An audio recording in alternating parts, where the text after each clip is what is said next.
তারা আপনারা দেখছেন মনে হয় এটা গর্ত করে এটা কয়েকটা লেয়ারে তারা করে, এক লেয়ারে করে না। এই লেয়ারে কয়েকটা লেয়ার করাতেই জিনিসটা একটু লিট হয়ে যায়। মানে অন্য যে আমরা পিডব্লিউডি যেটা করে তারা এইভাবে লেয়ার বাবদ করে না। স্যার আমাদের একদম ভালো রাস্তা ছিল, একদম ফ্রেশ রাস্তা ছিল। গত 1 বছর ধরে রাস্তাটা ভাঙা হয়েছে, রিপেয়ারের কোনো নাম নেই। আমরা 1 বছর ধরে ধুলাবালি খুব কষ্ট পাচ্ছি স্যার। মেটেলিংয়ের পর মেটেলিং হচ্ছে, কাজের নাম খুব কিছু হচ্ছে। তো স্যার আজকে গত 5-7 দিন ধরে জল টল কিছু, আমাদের গর্ত ছিল, এই যে রাস্তা খারাপ, ফ্রেশ রাস্তা ছিল, ভাঙার তো দরকার ছিল না।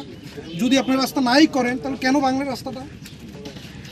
আমাদের বন্যার সময় আমাদের প্রায় রাস্তা ভাঙার কারণে এই যে মাঝে মাঝে কি বসে এটার কারণে এই জল এদিক ওদিক হচ্ছিল। আমাদের এলাকার ছেলেরা অনেক পরিশ্রম করেছে, তখন একটা কমিটমেন্ট দেওয়া হয়েছিল যে খুব তাড়াতাড়ি রাস্তা। জনগণ ভালোই করতেছে 100 বার, কিন্তু এখন যে পরিস্থিতি আজকে 10-12 দিন খুবই পরিস্থিতি খুব খারাপ। এখানে আমরা উন্নতির দিনে অন্যতি বেশি হইতেছে, বাচ্চারা অসুস্থ হয়ে পড়তেছে। কি কইতে মানে কচ্ছপের গতিতে চলতেছে কাজ? হ্যাঁ, খুবই মানে খুবই আস্তে আস্তে কাম চলতেছে।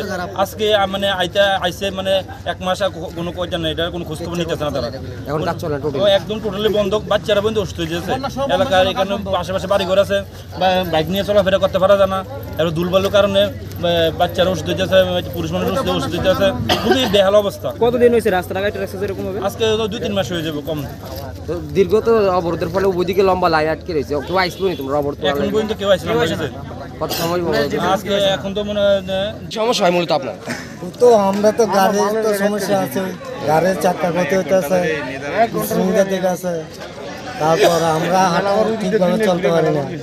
আজকে যে অবরোধ করছে তো আপনারা তো এখন কষ্ট হচ্ছে, আপনারা কি কষ্ট মানিয়ে নিতেছেন? কি করবো, মানে নিতে হবে। মানে আপনাদের চাইতেছেন দীর্ঘদিনের কষ্ট সমস্যার সমাধান হোক। হ্যাঁ, দশ মিনিট আপনাদের দরকার। কিন্তু এখন তো দীর্ঘ সময় আপনারা আটকে রয়েছেন, এখন প্রশাসন সেটা বিয়ে করার দরকার, গভর্নমেন্ট থেকে ইয়ে করবো, কিন্তু এখন মানুষ কষ্ট পাচ্ছে, সবাই কেউ ডিউটি যাবে, কেউ কাজে নিয়ে যাবে, এখন সবাই আটকে, তো সেটা সমস্যার সমাধান। আপনি কি প্রতিনিয়ত এই রাস্তা দিয়ে চলাফেরা করেন? সমস্যা হয় সত্যিকার অর্থে? সত্যিকারই তো সমস্যা থাকে, রাস্তা খারাপ জন্য সমস্যা থাকে। কত কে আসবে প্রোগ্রামে? ডিজাস্টার ম্যানেজমেন্ট, কে আসবে প্রোগ্রামে? এখানে আমরা টিএসআর থাকবো, বাই সার্ভিস থাকবো, কোন জায়গাতে হবে প্রোগ্রামটা? রামপুর স্কুলে। আপনাদের ওনারা একটা এখন কি এখানে আসলাম পরে কি মানে কি দেখলেন যে এখানে তারা এখানে আসলে দেখলাম যে পাবলিক রাস্তা বন্ধ করে রেখে রেখেছে, কিন্তু আমাদের ওরা যাওয়ার জন্য বাধা নিষেধ করছি। এবার আমরা কী করবো? ওদেরকে বলছি আমরা যে ডিজাস্টার ম্যানেজমেন্ট প্রোগ্রাম ইমার্জেন্সি যেতে হবে, আমাদের টাইম হয়ে গেছে। একই রূপ আমরা এখন দাঁড়িয়ে আছি, গাড়ি